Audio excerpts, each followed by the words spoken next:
আমাদের নাবিল একাডেমিতে বহুত প্রত্যেক দিন কয়েক হাজার করে হচ্ছে কাগজ আসে, তার মধ্যে আমরা কমন একগুলো কাগজ পাই। সেটা কি জানেন?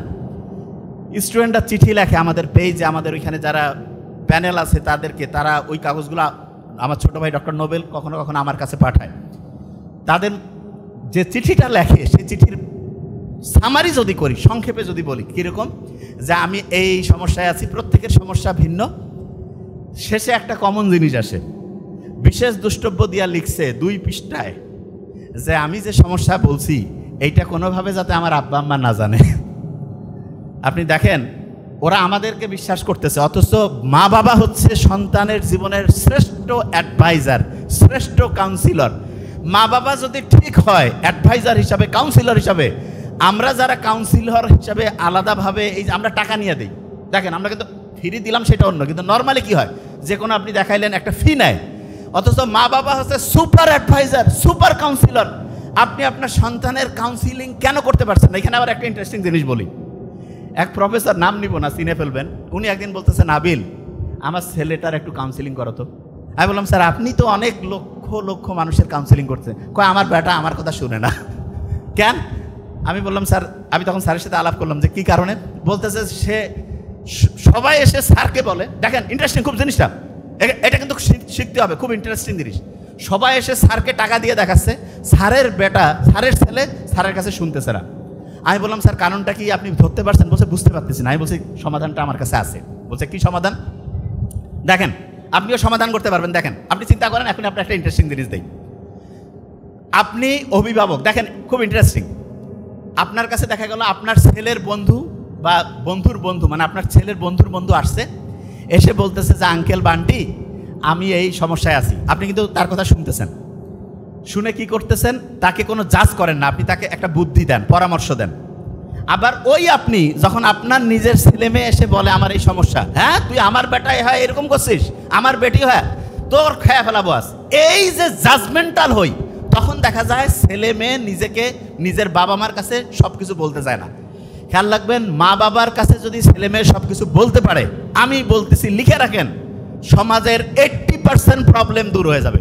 80% প্রবলেম দূর হয়ে যাবে সন্তানেরা যদি মা বাবার সাথে খোলামেলা আলোচনা করতে পারে, একদম বন্ধুর মতো মিশতে হবে। তো অনেকে বলে আমি তো বাপ মা, আমি তো সন্তানের সাথে বন্ধুর মতো মিশি। কীরকম বন্ধু? খরক বন্ধু।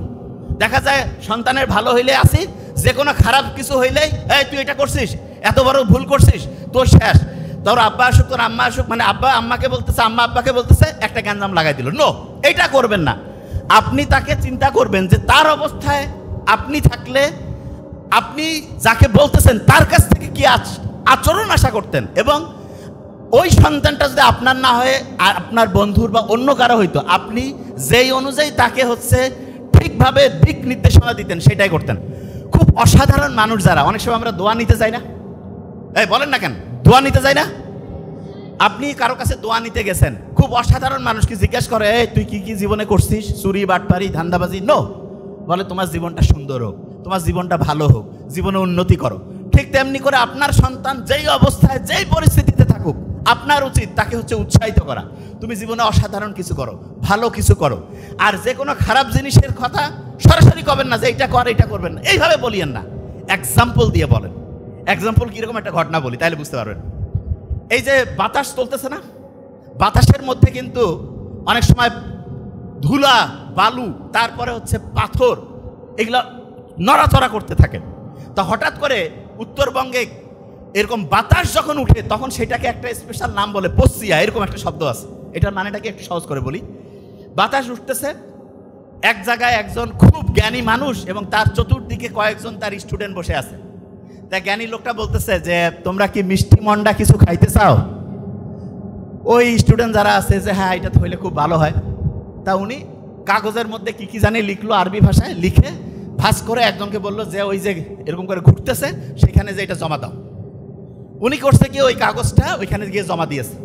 দেওয়ার পরে দুই একদম বক্স বৃষ্টি আর হচ্ছে যে ওইটাকে বলে যে হচ্ছে সন্দেশ চলে আসছে। আসার পরে তো সবাই খুব মজা করে খাইলো। ওই যে স্টুডেন্টকে দিছিল হাতের লেখা, সে কিন্তু যাওয়ার সময় একটু দেখে নিছে।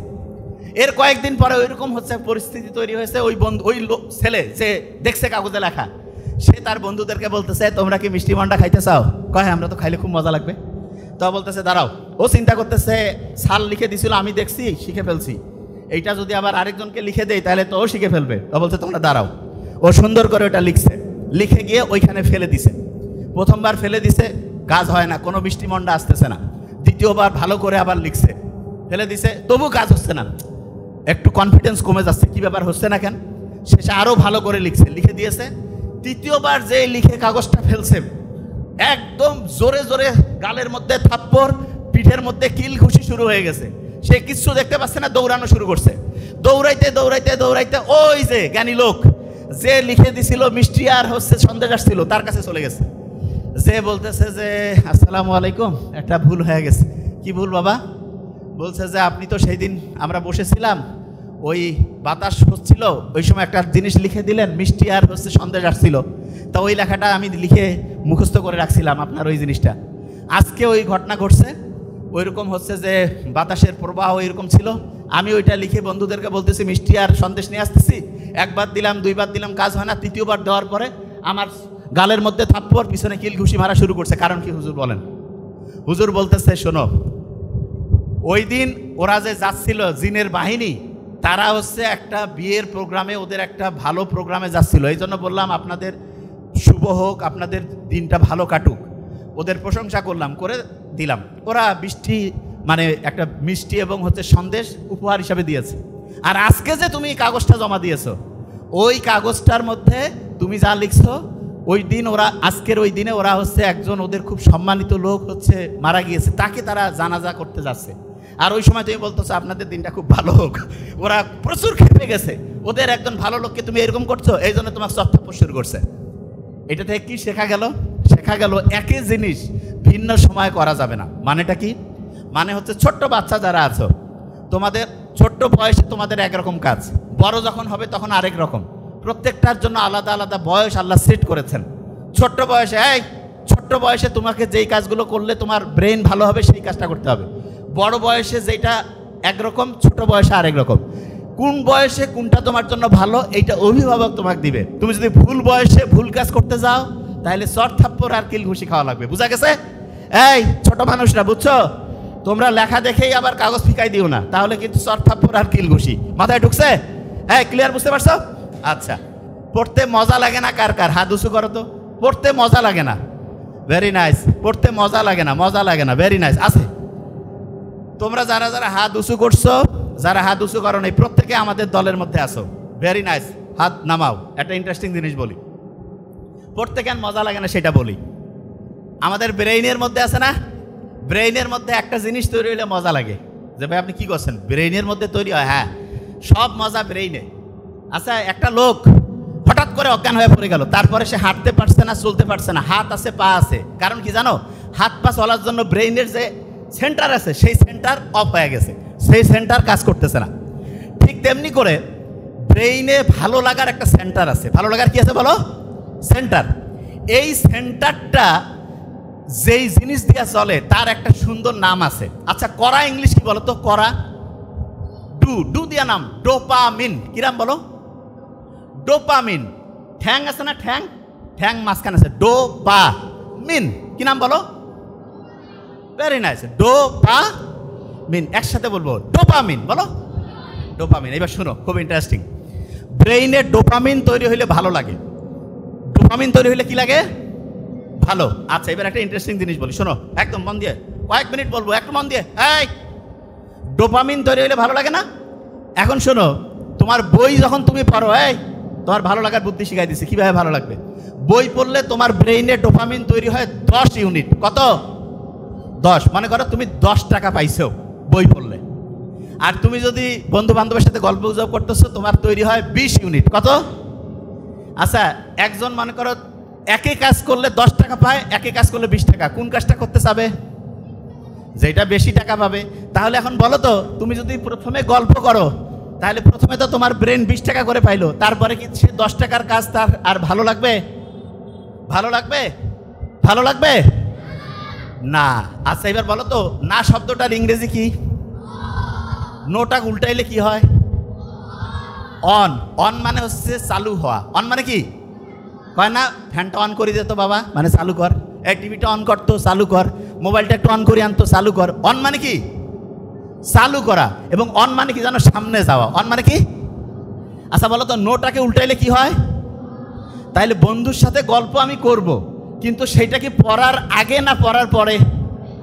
তাইলে পড়ার আগে যদি আমি গল্প করি তারপরে পড়তে মন চাবে না, কিন্তু আমি যদি পড়ি তারপরে যদি গল্প করি তাহলে আমার পড়াও মজা লাগবে, গল্পেও মজা লাগবে। পড়াও মজা, গল্পেও মজা। তাইলে বলো তো, আগে কি গল্প করবো না আগে বই পড়বো? আগে কি করব? আচ্ছা তাহলে এবার একটা দেখি, স্টুডেন্ট হেভি ব্রিলিয়ান্ট, মারাত্মক ফিউচার বাংলাদেশের অদ্ভুত সুন্দর। কারণ সত্যি কথা, মনটা তো চাঙ্গা হইলো। সারা দেশের স্টুডেন্ট যদি এইরকম হয়, আমেরিকা ইংল্যান্ড একদিকে, আমাদের বাংলাদেশ আরেক দিকে থাকবে, বিশ্বাস করো, সত্যি কথা বলছি। মারাত্মক অ্যাক্টিভ স্টুডেন্ট।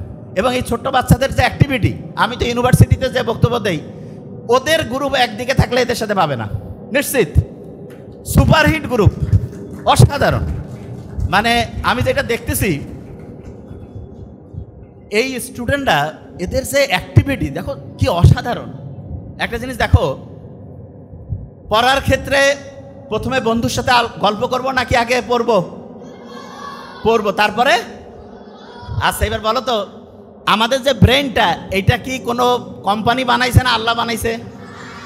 আচ্ছা যে যে জিনিসটা বানায় তার কাছে ওই জিনিসটার চাবি থাকে না? তাইলে ব্রেনটা চাবি দিয়া যদি আমরা ভালো করতে চাই, কার সাথে কানেকশন করতে হবে? আচ্ছা আল্লাহর সাথে চিঠি লেখার একটা বুদ্ধি আছে, যে ভাই কি করেন চিঠি লিখবেন? হ্যাঁ, দৈনিক 5 বার একসাথে চিঠি লিখতে পারো, সেটা হচ্ছে নামাজ। কি বলো? নামাজ। এই নামাজ যদি আমরা পড়ি, তাইলে আল্লাহর সাথে চিঠি লিখলে আল্লাহ কি খুশি হবে না বেজার হবে? খুশি হবে। আচ্ছা ছোটবেলায় ধরো যে তোমার আব্বা আম্মা তোমাকে আদর করে, বড় হইলেও করে, ঠিক না? তোমার আব্বা আম্মা তোমাকে যতটা আদর করে, আল্লাহ কিন্তু আমাদেরকে তার চেয়ে লক্ষ লক্ষ কোটি কোটি গুণ বেশি আদর করে। কিন্তু একটা শর্ত আছে, সেটা কি জানো? আচ্ছা আমরা যারা এখানে একটু বড় আছি, তাদের কাছ থেকে তোমরা শুনো, তাইলে বুঝতে পারবা। আচ্ছা আমাদের ছেলে মেয়ে যদি আমাদেরকে জানিয়ে একটা কাজ করে, আমরা বড়রা কি খুশি হই নাকি কষ্ট পাই? এই বড়রা বলি না কেন, খুশি না কষ্ট? খুশি। এবার চিন্তা করেন তো, আল্লাহকে জানিয়ে যদি আমি একটা কাজ করে, আল্লাহ খুশি হবে নাকি কষ্ট পাবে? আল্লাহ তো কষ্ট বলে কিছু নাই, খুশি নেই। কিন্তু আমি জাস্ট বুঝাচ্ছি, আল্লাহ তখন হচ্ছে বান্দার উপরে রহমতটা কি বাড়াবে না কমাবে? বাড়াবে। এবার আমাকে একটা জিনিস বলো, এই ছোট্ট যারা আছো, ব্রেইনের চাবি যদি আমি স্টার্ট করতে চাই, কার সাথে কানেকশন? আর আল্লাহর সাথে কানেকশনের জন্য 5 বার চিঠি লেখার যে নিয়ম, সেটার নাম কি? নামাজ। তাহলে প্রত্যেক দিন যদি 5 বার আল্লাহর সাথে কানেক্টেড হয়ে নামাজ পড়ো, তাহলে দৈনিক 5 বার চিঠি লেখা হইলো না? দৈনিক 5 বার কি হলো? চিঠি লিখলে কানেকশনটা বাড়ে। কিরকম বলি, একজনকে এমনিতে দাওয়াত দিলা, ভালো, কিন্তু কার্ড দিয়ে সুন্দর করে একটু যদি দাও, খুশি হয় না? তোমাকে মনে করো চিফ গেস্ট বানাইছে এক জায়গায়, কার্ড দিল, তুমি একটা জন্মদিনের একটা কার্ড পাইছো, খুশি লাগে না? তাইলে এরকম আল্লাহকে যখন আমরা নামাজে ডাকি, তখন আল্লাহ খুশি হয় নাকি কষ্ট পায়? খুশি হয়। আচ্ছা বলো তো, আল্লাহকে যখন আমরা নামাজে ডাকি, তখন আমরা সেজদা দেই না? সেজদা, যখন আমরা সেজদা দেই, তখন আমাদের শরীরের নাকটা কোথায় লাগে? মাটিতে। কপালটা কোথায় লাগে? আচ্ছা বলো তো, নাক আছে না? নাক, এই নাকে হাত দাও। একটা জিনিস বলি, হাসি যখন আসে, তখন নাকে হাত দিলে কিন্তু হাসিটা ওই সময় অফ হয়ে যায়, দেখছেন? কারণ হচ্ছে যে এটার সাথে অলফেক্টরি বলে একটা নার্ভ আছে, সেটা কানেকশন ব্রেইনে। হাসি দিলে আমরা কি বলি? আলহামদুলিল্লাহ না? আলহামদুলিল্লাহ বলি না? বিজ্ঞানীরা দেখছে, হাসি দিলে শরীরের ভাইরাস যেগুলো শরীরের জন্য খারাপ, সেগুলো বের হয়ে যায়। এই জন্য আলহামদুলিল্লাহ বলি। কত অসাধারণ! তার মানে হাসি, এই প্রক্রিয়াটা শরীরের জন্য ভালো। ইন্টারেস্টিং জিনিস। নাক যেটা, এইটাকে বলে মর্যাদার প্রতীক। কিসের প্রতীক? মর্যাদা। আর কপাল, কয় না ওর কপাল ভালো, এটা হচ্ছে সৌভাগ্যের প্রতীক। কেউ যদি মর্যাদা বাড়াইতে চায় আর যদি সৌভাগ্য বাড়াইতে চায়, তাহলে নাক আর কপাল দিয়া প্রত্যেক দিন 5 বার আল্লাহর কাছে সেজদা দিতে হবে, আল্লাহর কাছে চাইতে হবে, মর্যাদাও বাড়বে, সৌভাগ্য উত্তর উত্তর উত্তর উত্তর বাড়তেই থাকবে। তাইলে মর্যাদা বাড়াইতে চাইলে, সৌভাগ্য বাড়াইতে চাইলে দৈনিক কয়বার নামাজ পড়তে হবে? কয়বার? আচ্ছা নামাজ যখন আমরা পড়ি, তখন আল্লাহর শুকরিয়া আদায় করি কি করি না? শুকরিয়া আদায় করি। আচ্ছা এবার অনেকে বলবে যে ভাই, যে নামাজ পড়তেছি দৈনিক, কিন্তু ব্রেইন বাড়তেছে না, অনেকে বলে না? এই আচ্ছা, ব্রেইনের ক্যাপাসিটি, মানে ব্রেইনটা ঠিকভাবে কাজ করে না, এইরকম কার কার মনে হয় ব্রেইন কাজ করে না ঠিকভাবে ছোট বাচ্চার মধ্যে? আচ্ছা ভেরি ফাইন। ব্রেনটা মনে হচ্ছে একটু কাজ করে কম না? আচ্ছা, এদের ব্রেনটা বাড়াই দিতে হবে, এখন ব্যবস্থা করতেছি। ব্রেনটা কীভাবে বাড়ায় শোনো, তোমাদের একটা বুদ্ধি শিখাই, তাহলে তোমার ব্রেনটা বাড়বে। কীরকম সেটা বলি। এই ছোট্ট বাচ্চাদের দেখতেছি চশমার পরিমাণটা একটু বাড়ছে মনে হচ্ছে, আগেছে না? এটা এর আগেও বলছে, আরেকবার একটু খেয়াল করাই দেই। আমেরিকান যে হচ্ছে চক্ষু বিশেষজ্ঞ কমিটি আছে, ইউএস একাডেমি অফ অপথ্যালমোলজি, ওরা একটা রিপোর্ট দিয়েছে 2050 সাল, মানে এটা 2025, আর 25 বছর পর এইখানে যদি 500 জন স্টুডেন্ট থাকে, পাশাপাশি 2 জনের 1 জনের চোখে চশমা থাকবে। তার মানে 50%-এর চোখে চশমা। আমরা যারা একটু সিনিয়র, এদের চোখে চশমা তুলনামূলক কম। দেখেন, তুলনামূলক, যে আপনি পার্সেন্টেজটা দেখেন, কারণটা কি সেটা বলি। এবং আমরা যখন ওই বয়সে ছিলাম চশমা আরও কম ছিল। এটা কেন হইলো সেটা বলি। ছোট্ট শিশুদের চোখের যে ক্যাপাসিটি, এটার চোখের এই যে দেখার জন্য একটা পেশি আছে, তা সেইটা ঠিকভাবে কাজ করার জন্য সূর্যের আলো লাগে। তুমি চোখটাকে যদি ঠিকভাবে কাজ করতে দিতে চাও, তাহলে তোমার প্রত্যেক দিন সূর্যের আলোতে 30 মিনিট থেকে 45 মিনিট থাকতে হবে। তাহলে আস্তে আস্তে চোখের যে ক্যাপাসিটিটা সেটা ঠিক থাকবে। তাহলে বলো তো ছোট্ট বাচ্চারা, প্রত্যেক দিন সূর্যের আলোয় কত মিনিট থাকবা? দেখছেন কত স্ট্রং? 30 থেকে 45 মিনিট। আচ্ছা, যে জায়গায় ছিলাম, ব্রেইনের পাওয়ারটা কিভাবে বাড়াবে সেটা বলি, শোনেন। এই ব্রেইনের পাওয়ার কিভাবে বাড়বে, প্রত্যেকে আজকে থেকে এটা বলবা। বলতেছে, এই শোনো আগে, রাব্বি জিদিনি ইলমা, বলো তো। যে কোনো জিনিস করার আগে বলবা রাব্বি জিদিনি ইলমা, বলো। মানেটা কি জানো? আল্লাহর কাছে বলতেছে, আল্লাহ আমার জ্ঞান বাড়ায় দাও, আমার জ্ঞান বাড়ায় দাও, আমার জ্ঞান বাড়ায় দাও। আল্লাহর কাছে যখন তুমি চাবা, তুমি তোমার আব্বা আম্মার কাছে 100 টাকা 500 টাকা চাইলে যদি মনে করে দরকার, দিবে না তোমাকে? দিবে। দেখো, কিন্তু এই শোনো, কিন্তু যদি জানে যে তুমি ওই টাকা দিয়া ভিডিও গেম খেলবা, আন্দাজে টাকা নষ্ট করবা, তাহলে কি দিবে? শোনো, খুব ইম্পর্টেন্ট। তাহলে তুমি আল্লাহর কাছে যে ব্রেনটা চাচ্ছ, সেই ব্রেন দিয়া যদি তুমি খারাপ কিছু করো, আল্লাহ কি ব্রেন সহজে দিতে চাবে? তুমি যদি ভালো কিছু করো, তাহলে দিবে কি দিবে না? তাহলে বলো তো, যারা ব্রেইনের পাওয়ার বাড়াইতে চাও, আল্লাহকে কি করবা যে আল্লাহ আমি এই ব্রেনটা ভালো কাজে লাগাবো না খারাপ কাজে? কোন কাজে? আচ্ছা, তাহলে ভালো কাজে যদি ব্রেনটা লাগাতে চাও, আল্লাহকে যখন বললা রাব্বি জিদিনি ইলমা, তার সাথে সাথে মনে মনে কি বলবা? যে আল্লাহ আমি ভালো কাজ করতে চাই, এই জন্য আমার ব্রেন বাড়ায় দাও। মুখে মুখে বলো তো, আমি ভালো কাজ করতে চাই, এই জন্য আমার ব্রেন বাড়ায় দাও। আমি ভালো কাজ করতে চাই, এই জন্য আমার ব্রেন বাড়ায় দাও। আমি ভালো কাজ করতে চাই, আমার ব্রেন বাড়ায় দাও। প্রত্যেক দিন 5 ওয়াক্ত নামাজের পরে প্রত্যেক দিন রাব্বি জিদিনি ইলমা, রাব্বি জিদিনি ইলমা, রাব্বি জিদিনি ইলমা, এটা বলবা। প্রত্যেকে ওয়াদা করতেছ? হাত উঁচু করো তো, কি বলবা বলো তো? ভেরি নাইস, রাব্বি রাব্বি, ভেরি নাইস। শোনো, জ্ঞানটা কি ভালো কাজে লাগাবে না খারাপ? আচ্ছা, তোমার কি খেয়াল আছে ভালো কাজ করলে কি সম্মান বাড়ে না কমে? আচ্ছা, ভালো কাজ অন্য মানুষ জানলে কি মানুষ খুশি হয় নাকি কষ্ট পায়? আচ্ছা, বন্ধু অন্যকে হেল্প করা, এটা ভালো কাজ না খারাপ? এইটা করলে আল্লাহ ব্রেন বাড়াবে না কমাবে? আচ্ছা, তুমি মনে করো 500 টাকা নিছো, নেওয়ার পরে বই কিনে আনছো, পড়তেছো, তোমার আব্বা তোমাকে আরো টাকা বাড়াই দিবে না কমাই দিবে? তাহলে তুমি যে আল্লাহর জ্ঞান দিল, সেটা দিয়ে ভালো কাজ করতেছো, আল্লাহ জ্ঞান বাড়াবে না কমাবে? বাড়াবে। শোনো, তোমাদের মনে মধ্যে একটা বুদ্ধি আসতেছে না, যে আমি মনে মনে কব আল্লাহ আমার খালি বুদ্ধিটা আসুক, তারপর খারাপ কাজ করব না, এরকম মনে হচ্ছে যে বুদ্ধিটা আগে দেও। আচ্ছা শোনো, তুমি কি করবা না করবা এটা আল্লাহ সব জানে, আল্লাহ সব জানে। এই দাঁড়ান, এই তো খোঁচার মতো শুরু হয়ে গেছে। হ্যাঁ, একটা জিনিস ক্লিয়ার করি, প্রত্যেকটা স্টুডেন্টকে যে জিনিসটা মাথায় নিতে হবে সেটা হচ্ছে, আমি যত ভালো কাজ করব আমার ব্রেইনের অ্যাক্টিভিটি বাড়বে এবং আস্তে আস্তে আস্তে আমার পড়াটা মনেও থাকবে ভালো। তাহলে প্রথম আল্লাহর কাছে যাবো। আর 2 নাম্বার কি জানো, খুব ইম্পর্টেন্ট, যেটা করলে তোমার ব্রেইন বাড়বে, কি সেটা বলি। তুমি যত সত্যি কথা বলবা, তোমার ব্রেইন ওইটা শুনবে এবং ওইটা মনে রাখবে। বললো তো, সত্যি বললে ব্রেইনের পাওয়ার বাড়বে না কমবে? যত বেশি সত্য বলবো ব্রেইনের পাওয়ার বাড়বে না কমবে? আর যদি মিথ্যা বলি, তাহলে এখন থেকে কি সত্যি বলবো না মিথ্যা বলবো? সত্যি বললে ব্রেনের পাওয়ার বাড়বে না কমবে? বাড়বে। আচ্ছা, আরেকটা ইন্টারেস্টিং জিনিস, এই মা বাবাকে যদি সম্মান করো, এই যে আছে না তোমরা ছোট মানুষ, মা বাবাকে যদি সম্মান করো, তাহলে তোমার ব্রেইনের যে আছে না এইখানে তখন হচ্ছে তারা খুশি হয়ে যায়। এরা যদি খুশি হয় তাহলে তখন এরা ভালো করে কাজ করবে না খারাপ করে? তাহলে বলো তো, মা বাবাকে যদি সম্মান করো তাহলে তোমার ব্রেইনের যে শক্তি, ব্রেইনের যে পাওয়ার, এটা বাড়বে না কমবে? বাড়বে। তাহলে বলো তো, এখন থেকে মা বাবাকে সম্মান করবো না অসম্মান? মা বাবার কথা মতো চলবো কিনা? সত্যি কথা বলবো না মিথ্যা? নামাজ দৈনিক পড়বো কিনা? পড়বো। আচ্ছা, এই জ্ঞান দিয়ে কি ভালো কাজ করবো না খারাপ কাজ? আচ্ছা, এবার একটা গাছের ঘটনা বলি, এই শেষের দিকে চলে আসছি, কয়েক মিনিট। চীন দেশের নাম শুনছো তোমরা? চীন। আচ্ছা, চীনের নাম শুনছো তোমরা? মুহাম্মদ সাল্লাল্লাহু আলাইহি ওয়াসাল্লামের একটা হাদিস, জানি না এটা নিয়ে বিভিন্ন মতভেদ আছে, যে জ্ঞান অর্জনের জন্য সুদূর চীনে হইলেও যাও। এই চীনে একটা গাছ আছে, গাছ, সেই গাছের যে বীজটা সেখানে যখন বপন করা হয়, পানি দিলা, পানি দেওয়ার পরে 3 মাস 6 মাস 1 বছর গেল, কোনো কিছু দেখা যায় না। 2 বছর গেল, কিচ্ছু দেখা যায় না। 3 বছর গেল, কিচ্ছু দেখা যায় না। 4 বছর গেল, কিচ্ছু দেখা যায় না। 5 বছর গেল, কিচ্ছু দেখা যায় না। 6ষ্ঠ বছরের দিকে 3 মাসের মধ্যে 70 ফিট লম্বা একটা বিশাল গাছ, ওই যেটা কিছুই দেখা যাচ্ছিল না, মাত্র 3 মাসের মধ্যেই 70 ফিট লম্বা উঁচা একটা গাছে পরিণত হয়ে গেল। এখন অনেকের মাথায় প্রশ্ন যে এটা কি কারণে হইল?